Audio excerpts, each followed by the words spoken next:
When Stephen A. Schwarzman sued Zohran Mamdani, nobody expected the trial to spiral into a public reckoning until one witness revealed the truth that changed everything in less than 10 seconds. The moment the headline broke, it felt like the ground shook under Wall Street's feet. Billionaire CEO Stephen A. Schwarzman sues New York Assembly member Zohran Mamdani for defamation.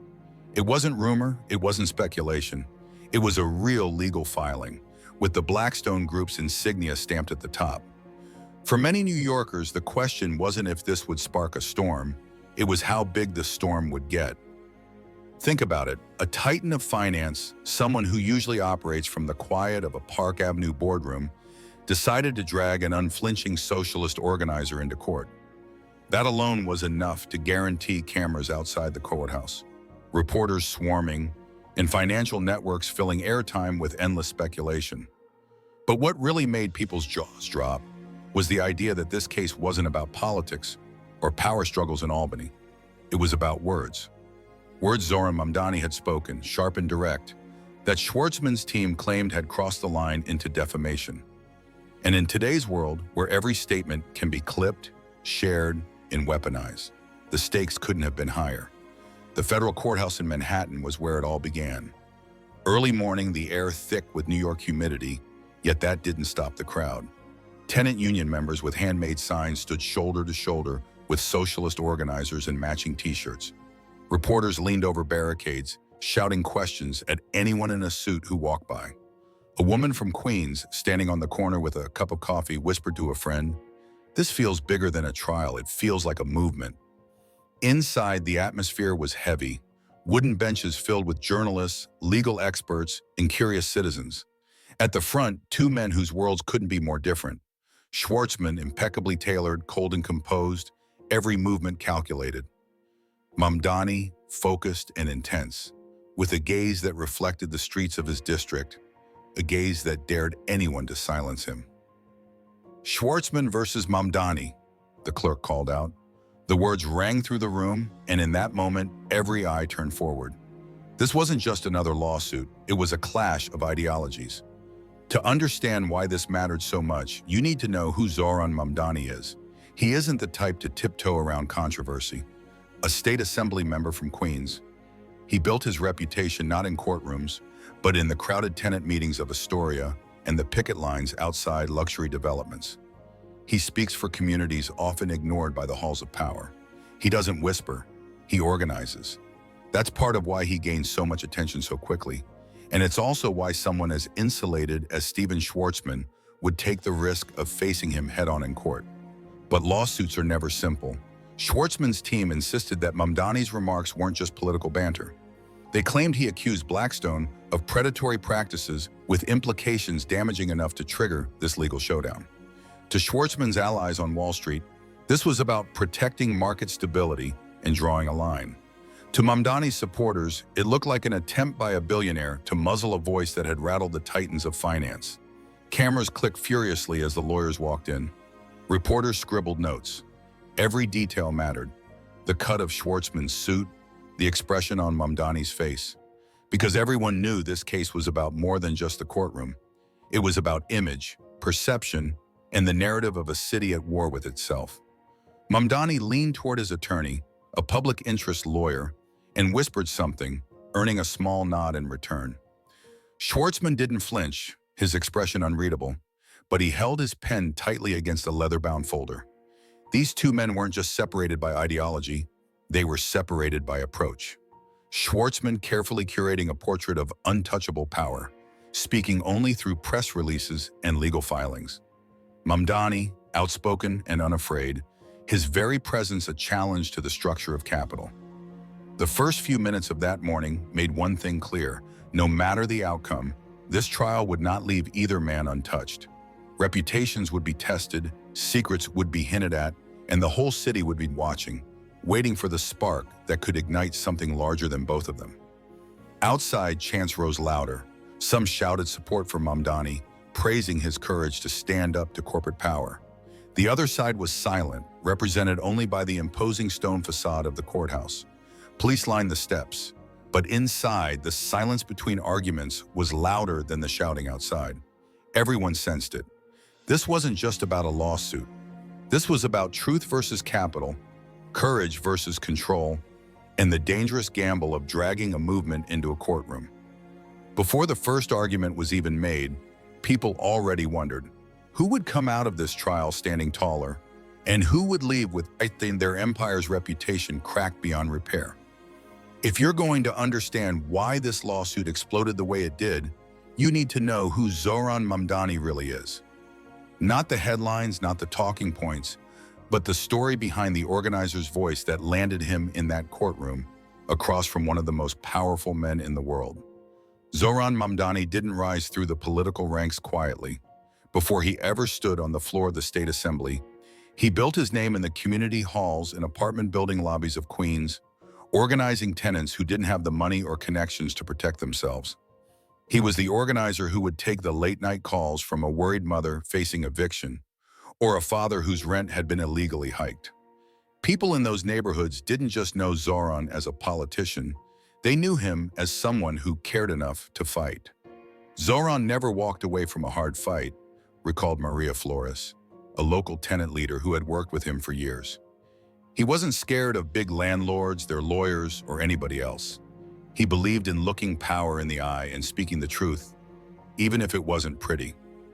That blunt honesty, sharp enough to sting, fearless enough to ruffle feathers, was what carried him from local activism all the way to Albany. He didn't polish his words for comfort, he sharpened them for impact. And it worked. When Zohran won his assembly seat, critics thought he'd eventually mellow out, learn to play the game. But he didn't. If anything, his voice only grew louder. On the assembly floor, in press interviews, and across social media, Mamdani became known for his sharp critiques of corporate power. He wasn't just speaking for himself, he was speaking for every person who had told him, "We don't have a voice up there." That defiance of political etiquette made him a target. Real estate lobbyists didn't like him. Moderate politicians rolled their eyes.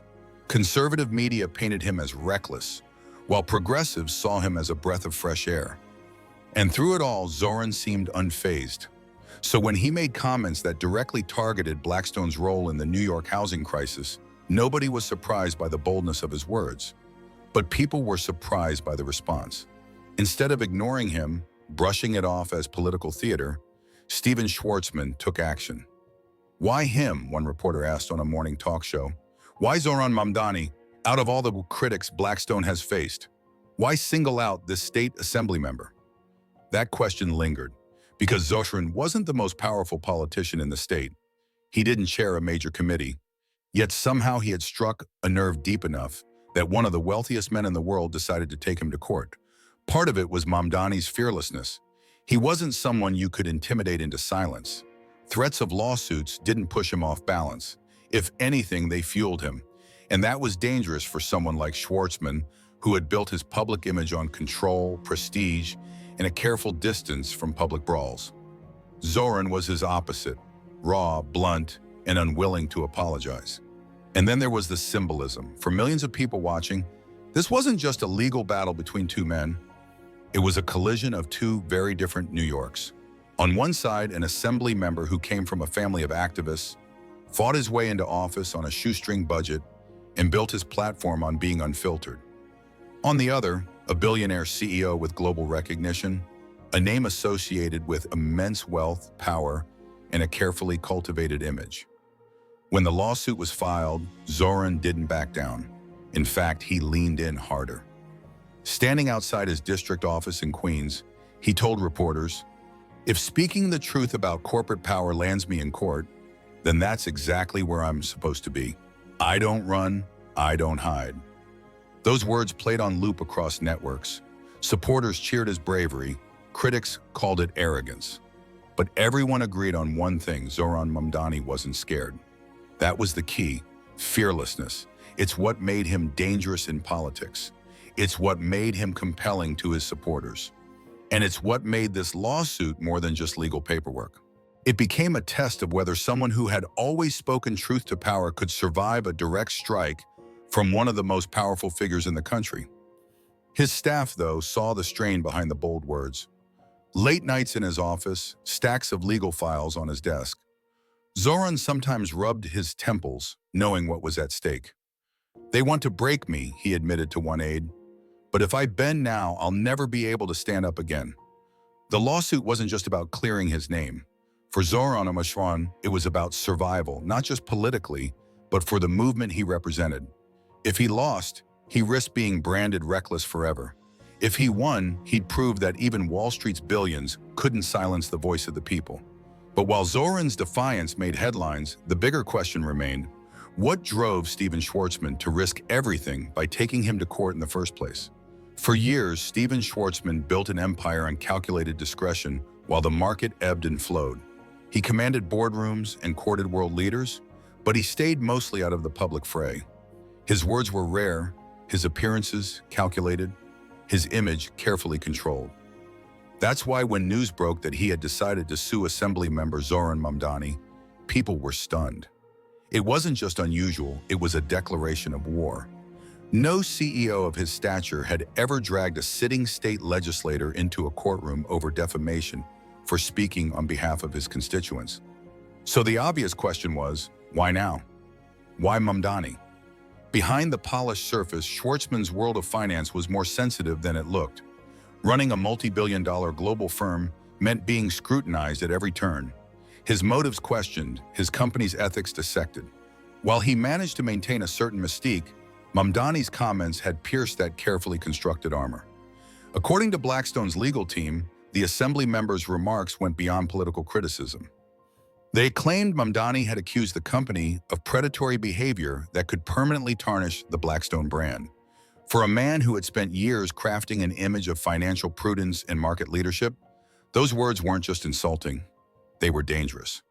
"He's not protecting his personal feelings here," said one legal analyst on Bloomberg. "He's protecting his brand.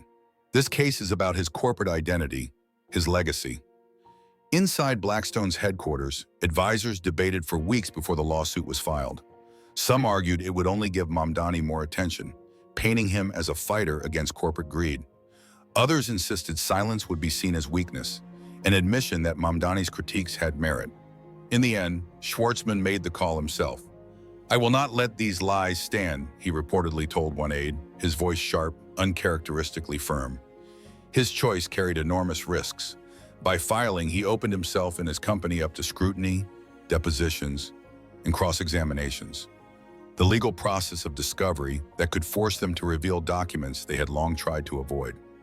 But Schwarzman wasn't acting out of impulse. He believed this case could be his moment to show that critiques from the far left had consequences. Supporters on Wall Street and in the financial press rallied to his side. Columnists praised him for finally fighting back against what they called reckless socialist rhetoric. Even some moderate critics admitted it was bold. But boldness cuts both ways. For Zohran Mamdani, the lawsuit was a gift. "You've just handed him a megaphone," said political strategist Karen Villarreal on CNBC. "Now Mamdani doesn't have to fight to be heard. This case guarantees him airtime every day." Still, Schwarzman was no stranger to risk. He had navigated market crashes and hostile takeovers, keeping his composure when others would have crumbled. He believed his elite legal team could handle Mamdani. But the thing about lawsuits is that once they're in motion, control slips away. Judges make decisions. Witnesses reveal secrets. The discovery process unearths documents you least expect. And that was the danger. By taking Mamdani to court, Schwarzman wasn't just defending his brand, he was gambling with it. Inside the courthouse, his attorneys spoke in measured tones, framing Mamdani's remarks as reckless slander that blurred the line between truth and fiction. They pointed to Mamdani's organizing style, his reputation for using sharp words that cut deep. "This is not about politics," Schwarzman's lead lawyer declared. "It is about accountability. It is about protecting the integrity of one of America's leading financial institutions." Schwarzman himself remained quiet through most of it, his face unreadable. But every so often, he scribbled notes on a legal pad and slid them to his attorney. Observers described his demeanor as icy calm, a stark contrast to the buzzing energy surrounding Mamdani. For a moment, it looked like the lawsuit might work. The arguments were clean, the legal foundation solid. But beneath the surface, cracks were already forming. Because every defamation case has a burden of proof, and proof requires evidence, testimony, Context. Mamdani's lawyers knew that. They didn't just prepare a defense, they prepared an offense. Meanwhile, commentators outside the courtroom debated Schwarzman's motives endlessly. Some framed it as corporate pride. Others suggested it was a calculated move to intimidate other critics of Wall Street. A late-night host even joked, when a billionaire sues a socialist assemblyman, that's not called defamation. It's called the pilot episode of a new season of Billions. Still, for all the cynicism, there was a deeper layer here. Schwarzman had always been a symbol of immense wealth, of quiet control, of capital itself. By filing this lawsuit, he tried to redefine himself as someone who wouldn't be pushed around by a street-level politician. But symbols are fragile, and when they crack, they shatter quickly. The reporters camped outside Manhattan's Daniel Patrick Moynihan United States Courthouse knew they were watching history. This wasn't just a legal case. It was a collision of personalities, reputations, and the very idea of who gets to define truth in America. For Schwarzman, the risk was enormous. But for Zohran Mamdani, the opportunity was priceless. But if Schwarzman believed he had the stronger case, he was about to learn that courtroom battles aren't just won with lawyers, they're won with moments. And one moment, in particular, would soon turn the trial on its head. The courthouse had seen high-profile trials before, but nothing quite like this.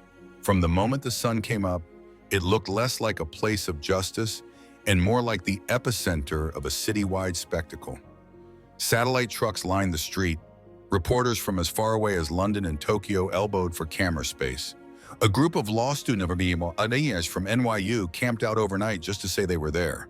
Inside, the air conditioning hummed, but the tension in the packed courtroom made the space feel thick, almost suffocating. The smell of coffee drifted in from paper cups clutched by tired journalists. Everyone leaned forward, waiting for the gavel to drop. On the front bench, Stephen Schwarzman sat with immaculate posture, his navy suit sharp, his silver hair perfectly in place. Every movement of his hand, whether adjusting his tie or lifting a glass of water, seemed deliberate, practiced. A few feet away, Zohran Mamdani radiated a different kind of energy.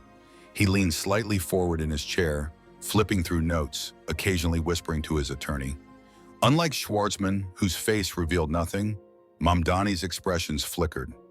Irritation when a camera clicked too loudly, amusement when his aide passed him a sly comment, steel whenever his eyes drifted to Schwarzman's table. Reporters whispered to each other. They don't even look at one another. The judge, a tall man with wire-rimmed glasses, entered briskly and took his seat. Court is now in session, he declared, his voice carrying the weight of routine, but even he seemed aware this was no ordinary case. As the proceedings began, Schwarzman's lead attorney, Philip Ransom, rose to speak. His tone was smooth, almost theatrical, crafted for both the jury and the cameras. Ladies and gentlemen, this case is simple. Assemblymember Mamdani went beyond the boundaries of free speech. He didn't criticize market strategy. He didn't question investment returns. He accused my client's firm of predatory conduct with no evidence. These statements were broadcast, repeated, and believed by millions. That is not politics. That is defamation. A murmur swept through the courtroom. Mamdani scribbled a note and slid it to his attorney, Linda Garvey, who smirked briefly before tucking it into her folder. When Ransom sat down, Garvey rose, her stride purposeful, her voice cutting. This trial isn't about protecting a corporate brand. It's about silencing dissent. My client spoke about influence, transparency, and accountability, the very things we expect in a democracy. Mr. Schwarzman may not like what was said, but dislike is not the same as defamation. Truth is not defamation. And attempting to muzzle a sitting legislator for doing his job is a dangerous precedent. Mamdani glanced at the jury as Garvey spoke, making eye contact with a man in the front row who scribbled furiously in his notebook. The atmosphere thickened as both sides laid out their opening arguments. A reporter from the New York Times tapped rapidly at her laptop, muttering, "This is going to be the trial of the decade." On the benches behind, spectators whispered back and forth. A man in a worn Yankees cap leaned toward his wife.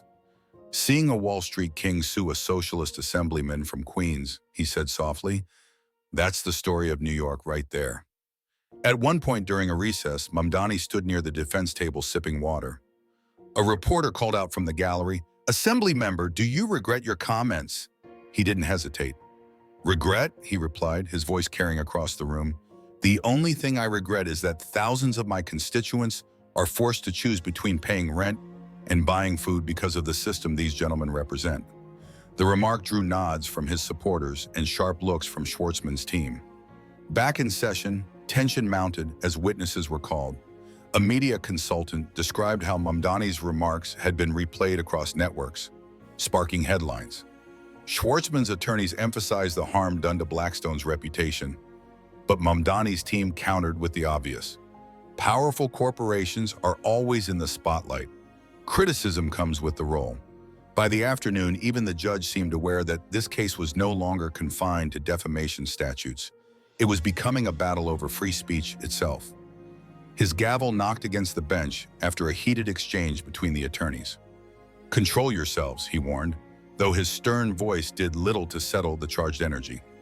Cameras weren't allowed inside the courtroom, but that didn't stop sketch artists from furiously capturing every glance, every raised eyebrow. One sketch showed Mamdani leaning forward, his finger pointed sharply across the table, while Schwarzman stared straight ahead, lips pressed tight. As the day wound down, the air inside the courtroom felt even heavier. Both sides had drawn their battle lines, neither man had flinched. And though only the first stones had been thrown, it was clear to everyone present, this was going to be a fight unlike anything the city had ever seen.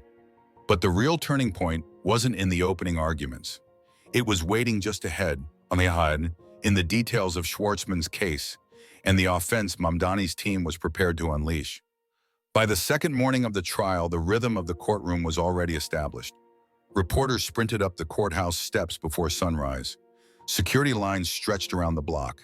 Inside, the benches filled fast, a mix of Wall Street aides, curious law students from Columbia, and everyday New Yorkers who had never before seen a billionaire CEO up close.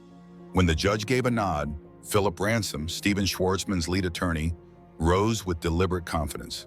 He wore a navy suit that looked freshly pressed even in the humid city air, and his voice filled the room with a kind of clarity honed by decades of corporate courtroom experience.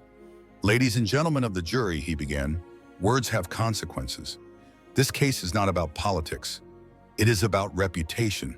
It is about the truth." Assemblymember Mamdani crossed the line when he accused my client's firm of predatory conduct that had no basis in fact. These weren't offhand remarks. These were accusations, broadcast and amplified to millions, and those words caused real damage. He paused, letting the silence hang for a moment. "Mr. Schwarzman is not here as a public official, subject to the whims of political debate. He is here as the leader of a company whose reputation, built over decades, has been recklessly attacked. We are asking you to hold Assemblymember Mamdani accountable." The jurors sat stone-faced, pens scratching across notebooks. Behind them, journalists typed furiously. Schwarzman kept his hands folded neatly in his lap, his face expressionless, though now and then he leaned toward Ransom, whispering something too quiet to catch. Ransom called the first witness, a media analyst named Simon Leary. Leary specialized in tracking how financial narratives spread. He pulled up graphs and charts showing how Mamdani's remarks had been clipped, shared, and replayed thousands of times. "These comments didn't just stay in New York," Leary explained. "They spread nationally, became part of the business news cycle. Each repetition magnified the damage to the Blackstone brand." Ransom nodded. "In your professional opinion, did Assemblymember Mamdani's statements impact the way the public and the market perceived the firm?" "Yes," Leary replied firmly. "They painted it in a light that was damaging and misleading." The jury scribbled notes. Mamdani sat back, his pen tapping against the table. His eyes locked on the witness with a look that could slice steel. Next, Ransom brought in a public relations consultant, Dana Mercer, who testified about the toll reputational damage can take on a corporation. "If investors believe a false story, even once it's corrected, the damage lingers," Mercer said. "That's the nature of market perception." Ransom turned toward the jury. "This is not about criticism of business strategy. This is about reckless words aimed at a company And the man who leads it is sitting right here." He gestured toward Schwarzman. For the first time, Schwarzman's eyes lifted toward the jury. He didn't smile, he didn't frown. He simply looked at them, a steady gaze that suggested both immense power and corporate injury. But if Schwarzman's case was strong on optics, cracks began to show under questioning. When Mamdani's attorney, Linda Garvey, rose for cross-examination, the tone shifted. "Mr. Leary," Garvey began smoothly, "you've testified that Assembly Member Mamdani's words spread quickly. That's correct?" "Yes." "Would you agree that the Blackstone Group is already one of the most scrutinized financial firms in the world?" Leary hesitated. "Yes." "And would you also agree that powerful corporations are subject to public criticism, sometimes harsh criticism, as part of operating in a democracy?" "Yes." "So in fact, what you're saying is not that Assembly Member Mamdani created scrutiny, but that he contributed to a cycle of criticism that already existed?" Ransom objected, but the judge allowed the question. Leary shifted uncomfortably. "That's one way of looking at it, yes." The jurors glanced at each other. Garvey pressed further with Mercer, the PR consultant. "You spoke about reputational damage. But tell me, if a statement is true, is it still defamation?" "No," Mercer admitted. "And who decides if it's true or false?" "That would be for the court to determine." Exactly the answer Garvey wanted. She smiled slightly, then returned to her seat. The momentum seemed to waver. During the lunch recess, a journalist from the Wall Street Journal asked bluntly, "If Schwarzman wins, does that mean every critic of corporate power has to watch their words? Or is he just protecting his firm from lies? Where's the line?" Inside, Schwarzman sat quietly at the plaintiff's table with his attorneys. Mamdani, meanwhile, laughed with his team, the sound carrying across the room. To outsiders, it looked like two different worlds, one steeped in controlled silence, the other alive with defiant energy. By the end of the day, jurors had heard the heart of Schwarzman's case. Words matter, reputations matter, and Mamdani's words had consequences. But what no one could predict was how dramatically the balance of power would shift once Mamdani's side took its turn. When it came time for Zohran Mamdani's defense, his lawyers weren't just ready to respond, they were prepared to flip the narrative on its head. By the time the defense took the floor, the courtroom was buzzing. Garvey rose with a thick binder in hand, but her opening line came without notes.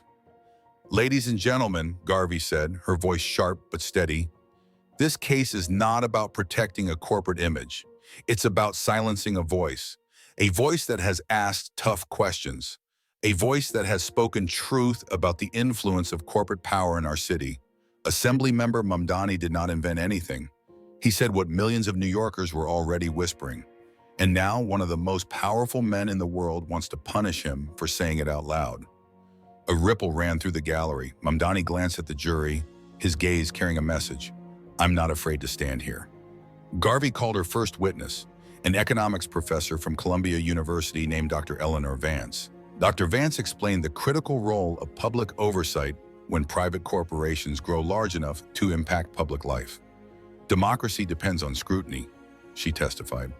"When a firm can affect housing for tens of thousands of people, public criticism is not only allowed, it is expected. If we punish representatives for speaking about those in power, we weaken the entire system." The next witness brought even more fire, a tenant organizer from Queens named Maria Flores. She testified about Mamdani's history. "He's always been our voice," she said. "He says the things we're too afraid to say. If he gets sued for that, what chance do the rest of us have?" Ransom objected, but the judge allowed it. Finally, it was time for Mamdani himself to take the stand. The courtroom hushed. "Assemblymember Mamdani," Garvey began, "why did you make the comments that led to this lawsuit?" Mamdani's voice was even, but every word carried weight. "Because I believe the people of New York deserve transparency. Because when you see a pattern of rent hikes and evictions after a corporate acquisition, you don't stay quiet. And because being in the assembly isn't about protecting the powerful, it's about protecting the people who sent me there." Garvey let the silence stretch. "Did you intend to harm Mr. Schwarzman personally?" "No," Mamdani answered firmly. "I intended to shine a light where too many people prefer darkness." If that's considered harm, then we need to question what we're protecting in this country. Ransom rose for cross-examination. Assembly member, you understand the weight of your words, don't you? I do. And you admit that your comments accuse my client's firm of questionable dealings? I admit I raised questions, Mamdani shot back.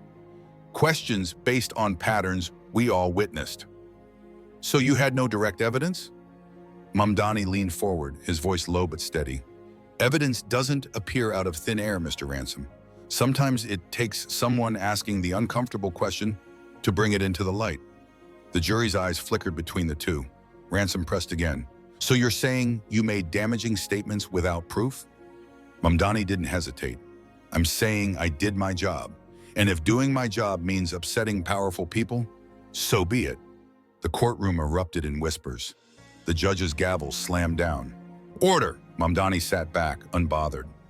He wasn't just defending himself. He was making a broader point. This wasn't about him versus Schwarzman. It was about who gets to speak freely about corporate power in America. As the defense wrapped for the day, Garvey turned back to the jury. You've heard from my client. You've heard from experts. This is not reckless speech. This is representation. And if we punish it, we punish democracy itself. Reporters rushed out to file their stories. Headlines lit up. Mamdani fights back. I did my job. But as powerful as Mamdani's testimony was, the real shock hadn't even arrived yet. It was waiting in the form of a witness no one saw coming. By the third week of the trial, the case felt like it had reached a deadlock. Reporters were calling it a coin toss. But that morning, as the courtroom filled again, whispers spread that Mamdani's team had something unexpected up their sleeves. When the judge asked if the defense had additional witnesses, Linda Garvey rose slowly. Yes, Your Honor, we would like to call Mr. David Chen. The name didn't ring bells at first. Reporters flipped through their notes, confused. Then, as a tall man in his mid-50s with the weary look of a Wall Street veteran walked toward the stand, the room shifted. Some gasped. A couple of people leaned toward each other, whispering urgently. David Chen wasn't a household name, but for those who followed the world of high finance, he was known. He had worked quietly for years as a managing director in Blackstone's real estate division. Schwarzman's attorneys stiffened. One of them leaned over and whispered in his ear. Schwarzman tilted his head slightly, his eyes narrowing. Mamdani, on the other hand, folded his arms and allowed himself the faintest smile. Chen raised his right hand, swore the oath, and sat down. His posture was upright, his face calm, his voice steady as Garvey began. Mr. Chen, could you tell the court your role at the Blackstone Group? I was a managing director in the real estate acquisitions department, he said. His words were measured, but they carried weight. And in that role, were you involved in the strategy regarding residential properties in New York City? Schwarzman's attorney shot to his feet. Objection! Relevance for Garvey barely flinched. Your Honor, this goes directly to the truth or falsity of the statements at the heart of this case. The judge hesitated, then nodded. Overruled. Proceed. Chen adjusted his tie. Yes, I was. I was present during several senior-level strategy meetings. Garvey leaned in. Mr. Chen, what was the firm's strategy concerning rent-stabilized apartment buildings? The room went dead silent. The sound of a reporter's pen dropping onto the wooden bench echoed louder than it should have. Chen's voice was clear. The explicit strategy was to acquire rent-stabilized properties and then employ aggressive management tactics to substantially raise revenues, which often involved displacing long-term tenants to bring in new ones at market rates. Schwarzman's face tightened. Garvey pressed, her voice sharp. To be clear, you are saying the firm's official strategy was to target buildings with the intention of pushing tenants out to maximize investor returns? Yes, Chen replied simply. That single word, yes, landed like an explosion. It had taken less than 10 seconds, but the courtroom was forever changed. From the press benches, reporters scrambled, fumbling with laptops and phones, trying to get the quote out. A few gasps rippled through the gallery. Even the jurors exchanged quick glances, their pens flying across pages. Schwarzman's attorney jumped up again. Objection! This is a gross mischaracterization of business strategy. But the damage was done. The image of Blackstone as a mere passive investor had just been shattered. Garvey didn't push further. She let the silence do the work. Chen sat there, calm, unflinching, as if he had carried the weight of that truth for years and was finally free of it. The judge cleared his throat. The jury will decide how much weight to give this testimony. His words were procedural, but his eyes betrayed the awareness that something seismic had just occurred. Schwarzman turned toward his attorneys, his lips moving quickly. One lawyer shook his head, scribbling on a legal pad. Mamdani leaned back in his chair, arms crossed, his aides behind him exchanging small, triumphant looks. The witness had spoken louder than anything he could have said himself. When recess was called minutes later, the courtroom erupted. Reporters bolted for the doors. "We need the clip of that testimony," one shouted. Another muttered, "That was it. That was the moment." Outside, the courthouse steps turned into a media frenzy. A bombshell witness, a former Blackstone executive, claims the firm deliberately targeted tenants, one correspondent said breathlessly into the camera on CNBC. If true, this undercuts Schwarzman's entire case against Assemblymember Mamdani. Inside, Schwarzman sat rigid, staring straight ahead. His polished composure was intact, but a small tremor ran through his hand as he gripped his pen. For Mamdani, the tables had turned. For weeks he had been painted as reckless. Now, a credible insider had stood under oath and confirmed that his questions weren't reckless at all. They were rooted in reality. The silence that followed David Chen's 9-second statement, "Oyu," was deafening. 9 seconds was all it took for the weight of the trial to swing like a wrecking ball. The explicit strategy was to displace long-term tenants. That single line was enough. For the jury, the image of Blackstone as a prudent financial steward collapsed. For the public, who had been fed a narrative of market forces, the revelation felt like a betrayal. For Zohran Mamdani, it was vindication. "We'll proceed with cross-examination," the judge said, his voice lacking its usual firmness. Philip Ransom stood quickly, trying to regain control, sweat gathering at his collar. "Mr. Chen," he began, "you're suggesting a leading investment firm had a formal strategy to displace residents. Do you have documentation to prove this?" Chen didn't flinch. "I have notes from several meetings, internal memos as well." Ransom's jaw tightened. "And have these documents been submitted as evidence?" "They were provided to the defense during discovery." That admission landed like another thunderclap. Garvey sat calmly while Schwarzman leaned in close to Ransom, whispering rapidly. Ransom pressed on. "So you're telling this court that Blackstone was acting not as an investor, but as a predator?" "I'm saying the profit motive was the primary driver of the strategy," Chen replied evenly. "Whether that role was proper or not, that's for others to decide." Gasps spread through the gallery. One reporter mouthed to another, "This is the story." Ransom tried to shake Chen's credibility. "You left your position under difficult circumstances, didn't you, Mr. Chen?" "I resigned because I disagreed with certain practices," Chen said, his voice steady. "So, in essence, you have an axe to grind?" Chen leaned forward slightly. "I have nothing to grind, Mr. Ransom. I came here to tell the truth. What people do with that truth is up to them." It was over.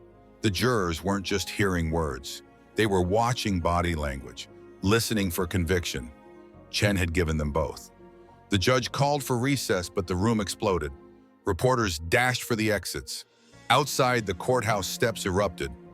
"Today's testimony may have changed the entire course of this case," a reporter said live on Bloomberg News. Across the country, the reaction was instant. On financial talk shows, callers fumed. Some defended Blackstone, calling Chen a disgruntled traitor. Others argued Mamdani had been right all along. Cable news channels ran split screens of Mamdani walking confidently down the courthouse steps and Schwarzman exiting quickly into a black SUV. At a bar in Hell's Kitchen, a group of construction workers watched the coverage. "Man, I knew those Wall Street guys were crooks," one said. His friend replied, "They all are, they just usually hide it better." For Mamdani, the testimony was a political windfall. That evening, clips of his calm reaction played on repeat. Pundits described it as a turning point. Back inside his defense office that night, his team replayed the clip over and over. 9 seconds, Garvey said quietly. That's all it took. Mamdani leaned back, exhaustion showing on his face, but his eyes lit with determination. They thought dragging me in here would break me, he said.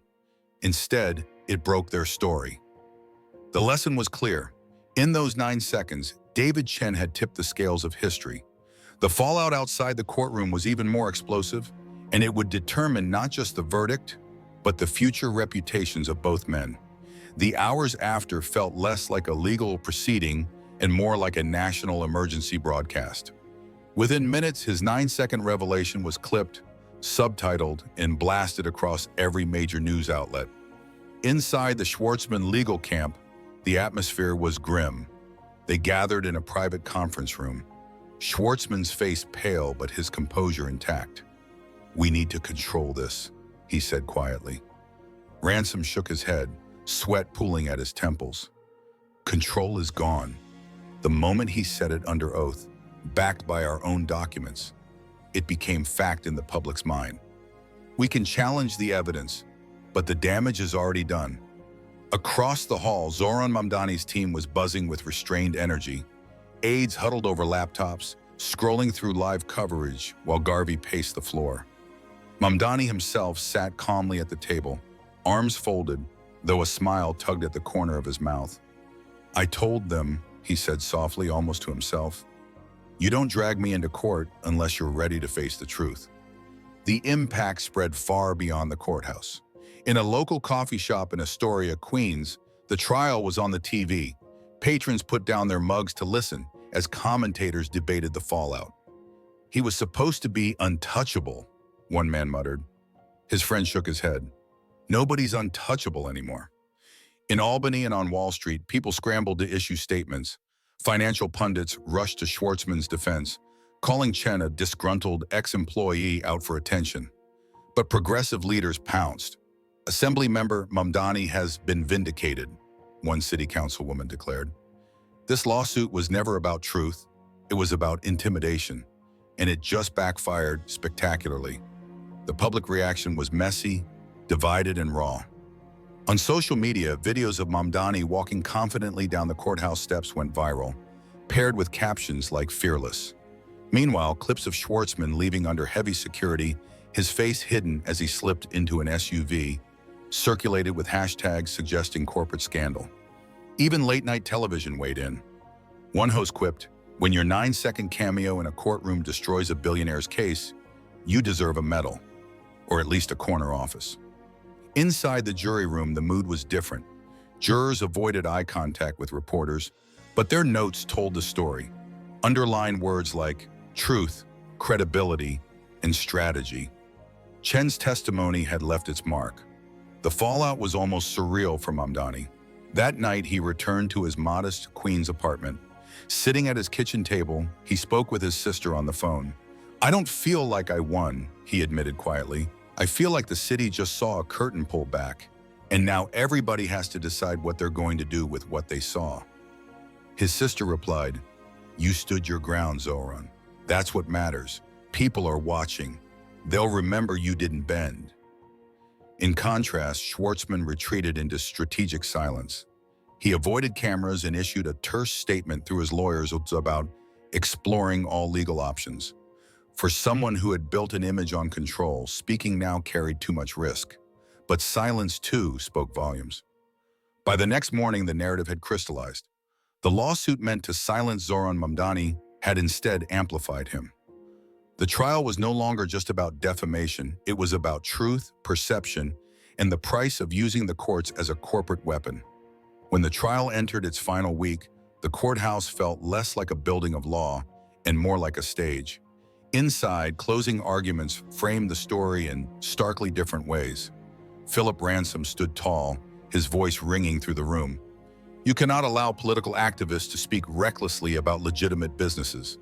Words have financial consequences. Reputations matter to the market. If we blur that line, no company is safe from ideological attacks." He paused, gesturing toward Schwarzman. "This man has built an enterprise. He has created value, and he has been slandered." Then it was Linda Garvey's turn. She walked directly in front of the jury. "This case isn't about protecting a corporate reputation," she said, her voice calm but edged with fire. It's about punishing truth. Assemblymember Mamdani spoke questions out loud that millions of New Yorkers were already whispering. And when those questions struck too close to power, the response wasn't to answer them. It was to silence them. That is not justice. That is not democracy. She let the silence hang. Ask yourselves if an assemblyman can be dragged into court for doing his job, for representing his tenants. What does that mean for the rest of us? What does that mean for your right to hold power accountable? When deliberations began, the courtroom emptied into tense silence. Hours turned into a day. Then finally the buzzer sounded. The jury had reached a verdict. Everyone filed back in. The foreperson stood, a sheet of paper trembling slightly in her hands. We, the jury, find in favor of the defendant, Assemblymember Zohran Mamdani.